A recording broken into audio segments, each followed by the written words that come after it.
পূর্ব খুরশিয়ার ৭ নং ওয়ার্ডের কমলাছড়ি এলাকায় বিএনপি ও সহযোগী সংগঠনের উদ্যোগে হুমাম কাদের চৌধুরীর সমর্থনে বিশাল জনসমাবেশ ও পথসভা অনুষ্ঠিত হয়ে রাঙ্গুনিয়া উপজেলা বিএনপির তথ্য ও গবেষণা বিষয়ক সম্পাদক আমিনুল হক বাবুলের সভাপতিত্বে এবং মোহাম্মদ সাদ্দাম হোসেনের সঞ্চালনায় অনুষ্ঠানত প্রধান অতিথি হিসেবে উপস্থিত আছেন চট্টগ্রাম ৭ রাঙ্গুনিয়া আসনের সংসদ সদস্য পদপ্রার্থী বিএনপি মনোনীত ধানশীষ প্রতীকের প্রার্থী হুমাম কাদের চৌধুরী।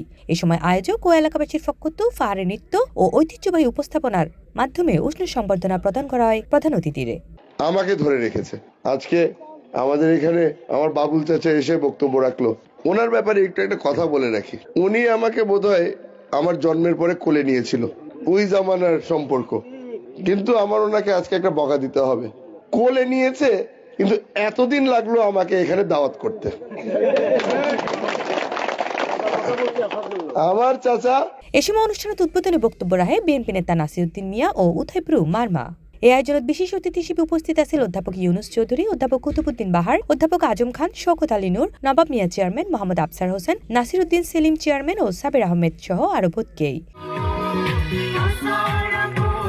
এছাড়াও অনুষ্ঠানে যে উত্তর জেলা বিএনপি, রাঙ্গুনিয়া উপজেলা ইউনিয়ন ওয়ার্ড বিএনপি, যুবদল, স্বেচ্ছাসেবক দল ও ছাত্র দলের অসংখ্য নেতাকর্মী অকলও উপস্থিত আছিল। সমাবেশ শেষে এক মনোজ্ঞ সাংস্কৃতিক অনুষ্ঠান অনুষ্ঠিত হয়, যেটা স্থানীয় শিল্পী অকলের পরিবেশনায় উপস্থিত জনতারে প্রাণবন্ত গড়ি তোলা হয়। সাংস্কৃতিক আয়োজন ঘিরে পুরো এলাকা উৎসবমুখর হয়ে ওঠে। সমাবেশত বক্তব্য হয় এলাকাবাসীর স্বতঃস্ফূর্ত উপস্থিতি প্রমাণ করে রাঙ্গুনিয়ার মানুষ পরিবর্তনের পক্ষে। বক্তব্য আরো উল্লেখ করে নানা বাধা বিপত্তি উপেক্ষা করিয়ে হুমাম কাদের চৌধুরী সময় দিবার হারণে এলাকাবাসী তার প্রতি কৃতজ্ঞ।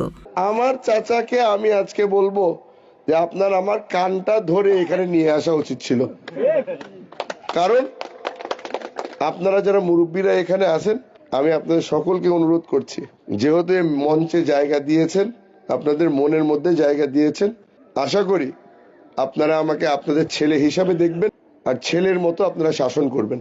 এ সময় বক্তব্য আরো হয় ঐক্যবদ্ধ আন্দোলনের মাধ্যমে আসন্ন জাতীয় সংসদ নির্বাচনত ধানশীষ প্রতীকের বিজয় নিশ্চিত করা হইব। সি+ টিভি, চট্টগ্রাম।